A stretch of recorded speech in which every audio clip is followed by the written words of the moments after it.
saw Clara speak at an MRX Pros session, and her focus, as was mentioned earlier, is bravery. So Clara believes that brave decisions are the pathway to the lives we want to live and the professional success we dream of. Since 2009, Clara has been an impactful career strategist, thought partner, and trauma-informed personal coach. She helps leaders in the business world untether from habits and environments that are wearing them out and take back control of their careers and health. Clara's unique international background spans 5 continents and 48 countries. She has supported professionals from a multitude of industries and humanitarian, startup, Fortune 100 organizations. She's a TEDx presenter, author of Turn, 4 Steps to Clarity in Your Career, and creator of the 5D framework for navigating career change. So with that, I will say hello, Clara. Doug, thank you. Thank you so much. And hi, everybody. I'm wondering if we could take the banner down just for a moment. Doug, I really appreciate you inviting me here today. And Brian, thank you so much for the warm welcome as well. And oh, there you all are. And so many of you have your cameras on, which is really a treat. It's so rare to show up on these calls and see so many faces. So hi, good to see you. And hands waving, lovely. So we're going to talk about bravery today. And bravery is often twofold. Like, it's not just the bravery to do the things that you've got to do when you want to find the job that you want to find. It's also the bravery to be who you are, because you're up against a lot of competition. And the thing that you have going for you that nobody else has going for them, nobody can compete with who you are, with your experience, with your background, with your perspective. This is what you bring, even with your energy, with your presence. And the more you bring who you are, the more likely you are to find yourself partnering and meeting with organizations and people in those organizations, because let's face it, people make the work more enjoyable, who are a good fit for you. And some of you have come out of situations where the people were not a good fit for you. So it's important that you find that. I want to just step back for a moment and help us all remember something really important. And that is, even before the chaos and upheaval of the last few years, we're all dealing with these layers of societal pressures, familial pressures, cultural pressures. We're being told what success looks like. We're being told that we should climb a ladder when maybe we don't want to. We're being told what we have to do to go get a job when in some aspects of it don't feel right to us. We're being told what sort of careers we should have when maybe that isn't even the career that we want. We're surrounded by these pressures. We're already swimming in these waters constantly. And then on top of that, in the last few years, we've had the pandemic, we've had Brexit, for those of you that were impacted by that. We've had this upheaval in the workforce with resignations and layoffs and climate issues that now AI is taking over, and now we've got some pretty serious wars are always going on, and they're hitting a little closer to home currently for more people here. This is an intense environment, and you are all being affected by it. You're all being affected by it. It's impacting your emotional and mental well-being. It's impacting how you navigate. And part of bravery is, how do you get back to and listen to yourself? How do you momentarily tune it out, because it's important and we want to stay engaged to some degree, but also how do you find your way back to yourself and what feels like the right next step for you?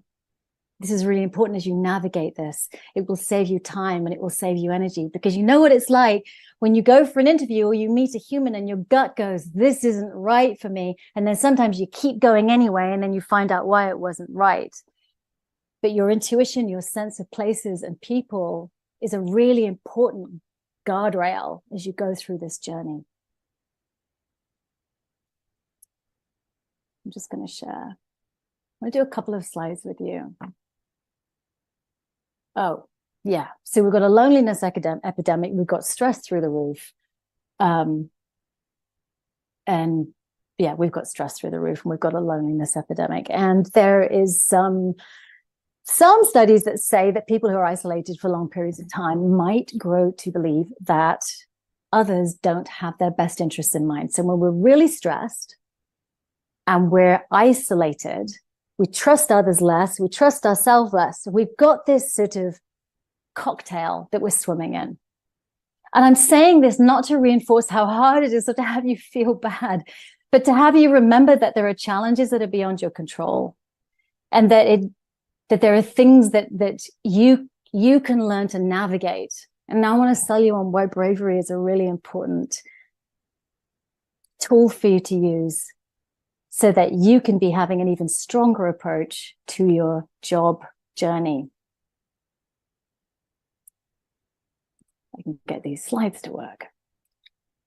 So Psychology Today calls bravery our capacity to exercise more control in our lives. And the Harvard study of adult development says 40% of happiness comes from the choices we make.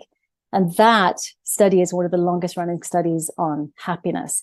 So control and our happiness, we've got 40% control over how we're doing and how we're feeling. And bravery shows us where we have control. And when we're living in an environment in a time like we're in right now, it's really important that most of our focus is on the things that we can control. And as you know, you can't necessarily control when you get the job or how exactly you're going to get the job, but you can control the activities that move you towards that. You can control what you say in the conversations that move you one step closer as you speak and connect with people in your network, or you expand your network. So the science around bravery is worthy of our attention. It increases resilience. Now, resilience is the capacity to withstand or recover quickly from difficulties. It increases our mental and physical and emotional health. It's a healing element in clinical psychology. So people who are doing brave things in their life, and you're going to get to identify what that might be for you, move through the healing journey and they have a longer lifespan. And some people are like, I don't want a longer lifespan because this is a hard enough life as it is. But a longer lifespan when you have more resilience and your health is uplifted can be something that, that you might want more of. So we want to carve out these spaces and look around our worlds. And we're going to stick to the career conversation right now. But sometimes when you're brave outside of your career, it ripples into what's happening inside your professional life. And I'm calling this the bridge of bravery. So there's the land often where people are, and then there's the land where they want to go. And what connects those two lands is this bridge of bravery. And the bridge of bravery is something that you usually walk solo, even though you can have support as you go along.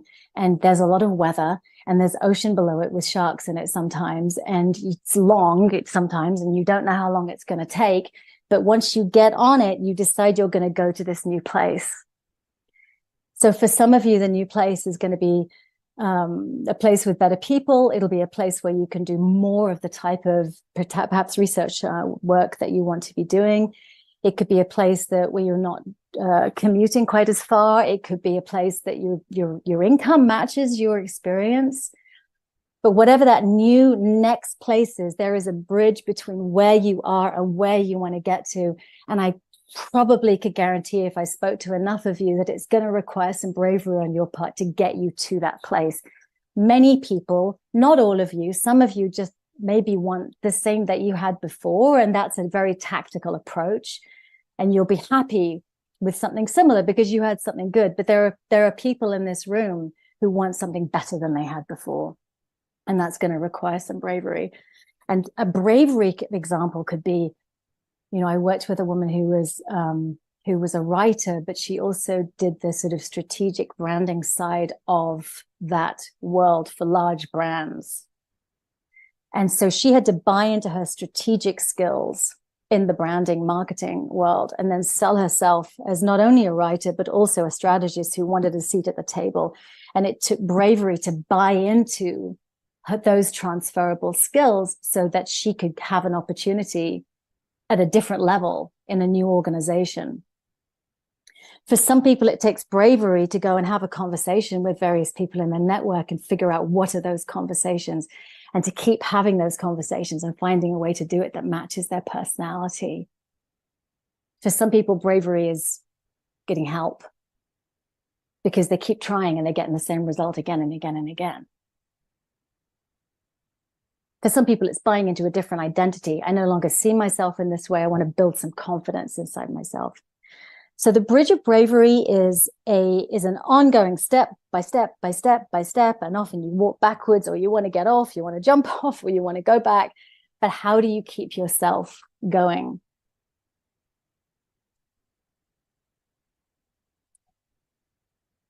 And I love this quote by Dr. Aranda. I'm going to say his name probably really poorly, but is it Jayawakrine?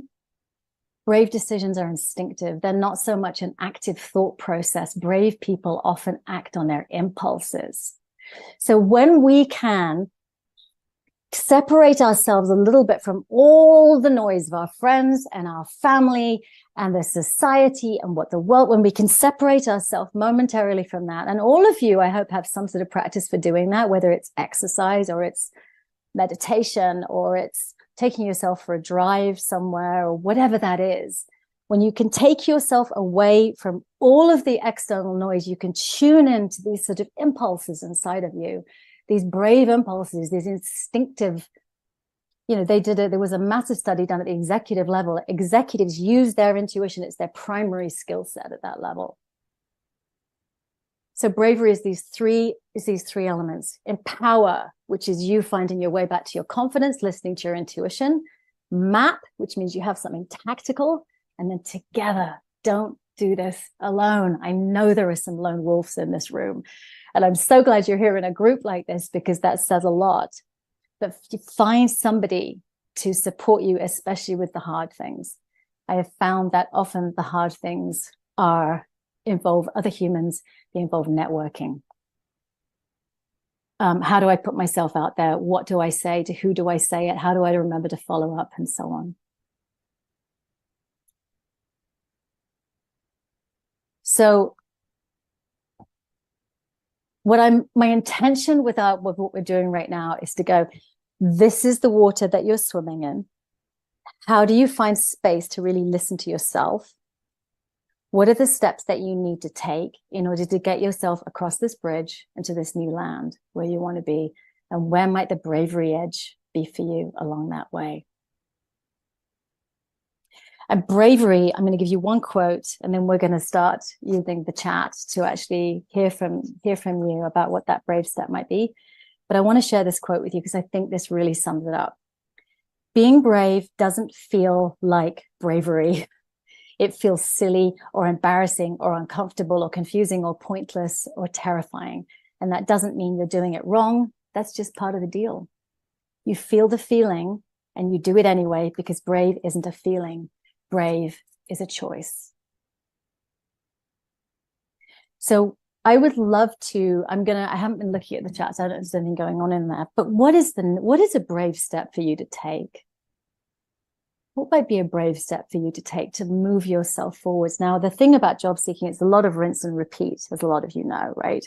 It's doing the same thing again and again and again, having different conversations with different people as you go. But what might be some places where, I need to buy into my transferable skills. I need to do more outreach. I need to call that one person. I don't know how I'm going to have that conversation, but I need to figure that out and move forwards with that. So what would bravery look like for you? I'm going to see if I can react to some of these. I have one, because it's actually an interesting reminder about 3 years ago, if I may share. Brian, I appreciate this is from your email when you asked me about a profile, and this is the problem that I had about how to share this story. So on January 30th, 2020, I'll never forget it, walked into my doctor's office, very afraid of what he's going to say to me about, how I feel. And all of a sudden he starts singing. And I recognized the song. And he goes, how do you do that? I was like, I just listen to a lot of music. And he goes, you have a great voice. You have a voice for radio, which is a dying art. I've never worked in radio my entire life. And then I lose my job for the first time about 6 months later. And my friend calls me and he says, I have a radio podcast show about baseball. I need someone to join the show. And if you follow me on LinkedIn, this is probably the thing you see about me the most. And do you have any like microphone equipment or anything? I go, no. He goes, okay, I'll see you in a week. Go watch a bunch of baseball. No idea what I'm doing. First episode he tells me on was about 3 years ago this week. I've now done 55 shows with him. He asked the first question, which is, what is your favorite baseball memory? And as soon as I heard that question, all that fear, all that like anxiety about, putting myself out there publicly just goes away instantly, because I could go through, like, I don't have to be perfect. I even remember I said like a sentence backwards and like he laughed at me and we just went with it. And now like every position that I've had since then, I can like control a room, be able to like, lead a conversation because I taught myself how to act like an absolute fool recording a podcast, because I could sit here and just talk to people for hours and just, publicly speak and be completely fine getting judged. And I was so afraid to get judged. And now I'm not at all. Like, you want to say bad things about me? Go for it. I've heard the worst of it. I've been on a game show. 5 years ago, I was on a national game show. Brad, I love this. And it's like, if you Google my name, it's the number one thing that comes up. I got a question wrong. We give him like a heart or like go, because that is, I love that you shared that. I want to take it and run with it, if that's okay with you. Go with it. It's a great story. I enjoy sharing it with people. The essence of that, so you took it, you sort of like did imperfection on steroids, right? I mean, you really went for it. And even microdosing, not being perfect, is very, very powerful for all of us. And in some ways, I'm hesitant with this, but for women, we're very like, oh, we've got to behave a certain way or show up a certain way and not rock the boat. So I love that you did that. And I think this is where each of you have that edge of like, I've got to be perfect. I'm worried about losing credibility. I don't want to look like a fool. I don't want to look like an idiot. There's a little space there for like, but I'm going to take a little bit of a risk here. Take a little bit of a risk here. Because if you rely on activities and conversations where you just feel comfortable, somebody mentioned something about comfort zone, you can't really grow your own confidence, and you can't really grow outside of you can't really get across the bridge. That's the stuff that gets you across the bridge. So if you think for a moment about any place where you're like being a little bit safer than you probably need to be, that would be a great place for you to write down a step that you're gonna take. Yeah, my fear of making mistakes holds us back big time. Let me just go back here. Go to networking meetings, even if you're an introvert. Yes. So let's take that. So how do we be brave with that? You come up with a plan. You go with a friend. I'm actually can be fairly introverted as well, believe it or not. But I can have social anxiety. And I got to the point where I was going to events and I would just go, if I walk away with one nice conversation and one contact, I'm happy. That's enough. And I just whittled it down to that. And then I would stand at the side of the room and I would look and I would see if there's anybody that seemed approachable. And then I would sort of try and inch my way in. And then I was willing to interrupt conversations, which was like making my skin crawl. So having a plan around some of these things, this is the map part of EMT with bravery. It's map. Give yourself a little bit of a plan if you're going to go outside your comfort zone.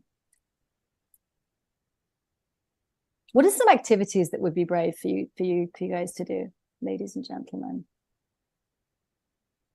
Yeah, Toastmasters is fantastic for building confidence.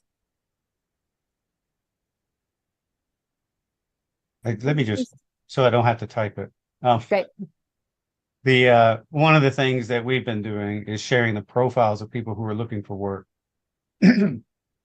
We call it an Active Insights Job Seeker Update. So I'm usually the one working with people who are looking for work to let people know in their network and our network that, hey, I'm looking for work. It's really hard for people to put themselves out there like that. It feels like they are being desperate or something. But if you look at as hey, look, I'm just trying to advertise that I'm available because this is the easiest way to get the word out. Then it can help you get over that thing, and they help you be brave about talking about yourself and your skills, and get down to some elevator speech to where you can keep building confidence every time you go out there and talk to people. So just sharing that you're available with your network is something that can be really hard for people to do. I love that. Thank you, Brian. And this would be another really powerful thing to share. Like, when have you done something brave? Like, put that in the chat, or raise your hand and let's hear from you. Like, what's something brave? What would feel brave to you? What have you done that's been brave? Yogesh. Hi, Clara. Thank you so much for your talk today. So I've done two things this year, which I personally think are pretty brave because I was very fearful of it. Number one, I started a blog post on LinkedIn called In Search of Normal, where I speak about brands that are operating in stigmatized industries, and I post practically every Monday. I've done about 32 blog posts this year. And when I started off, I was very reluctant and unsure if this was going to be an interesting topic or not. But I've been finding that, there is engagement and there is conversation that happens around that topic. And then the second thing that I've done this year also is I started my own video LinkedIn live series. I've done about 4 of them now. I got a 5th one coming up this week on Thursday. And again, I wasn't sure how it would resonate with people and whether it was going to be interesting or not. And, it was more me talking to myself and being afraid of whether this is the right thing to do versus just letting, the market tell me whether it was the right thing to do or not. But just overcoming those fears and actually just doing it was step number one. And I'm really happy that I've done it. There are a couple of people here actually who've participated in that. I think Raina's on the call today. She was one of my guests too a couple of weeks ago. So, I'm just really, really happy that I've done that. I'm really happy I've had people like Raina on it. So, so those are my 2 stories of bravery this year, if you want to call it that. Fantastic. Thank you so much for sharing that. Yeah, really putting yourself out there as well. And you can see in the chat, people are like, yeah, your Yogesh's stories are great. Like, you're getting a lot of resonance with it. And this is the thing about when we do the thing that's us. I had a conversation with a man today who's been working for his father's company for 15 years. And very enmeshed and very high level in oil and gas, and wants to move out. We're having a conversation about what does he want. And he's like, I don't even think about what I want. I think about what I can do. So really even thinking about what you want when you're moving forward to this next chapter is really important. Gaurav, and then I think we're probably, yes. Yeah, thank you. Mine is a small one, but I was pretty scared of public speaking.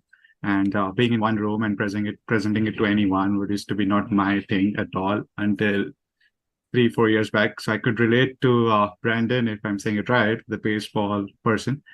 So I was heavily trolled on some so stupid mistakes I did on stage. So everything on my social media was talking about people that I said something misspelled or something funny, and everyone was making joke of it. Okay, you are the guy who said it. But then I watched a couple of TED Talks about how to open it and some practice that I followed when it comes to public speaking. So something that's very dear to me is mirror practice. So before going on stage or before even presenting to anyone, I just practice my speech in mirror. I look my expression, and I look at a lot of comedy series so that I get few icebreakers to start with. So something that I've done, and now I can talk in public very, very freely. And that's something that I cherish.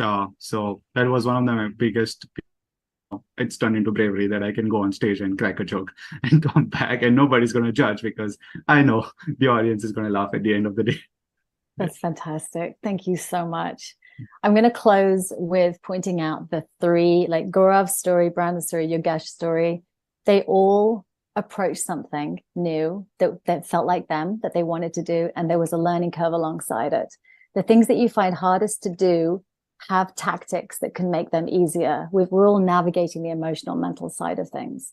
So when you partner up with one another and you're like, you get confident enough to say, I don't know how to write this email, and I've been writing emails my whole life, and now I don't know how to write an email, something as simple as that, but really talking to one another about the places where you might feel shame or embarrassment, especially. That's how you move yourself forwards, because everybody's struggling. Everybody is. our brains shut down around the hardest stuff. Thank you so much for your time today. Go be brave. Write down a list of 5 ways you've been brave in the last 2 years, and remember that side of yourself as you move forwards. And I wish all of you the very best. Thank you so much. Thank you so much, Claire. That is fabulous. You know, we all need to hear that and be reminded that it takes sometimes everybody's going through the same thing. A lot of us are going through the same thing, which is really a good reason to kind of go back to why we come together every couple of weeks and why we want to get these breakouts, and because we're going to help each other, right? We're going to help each other get through this.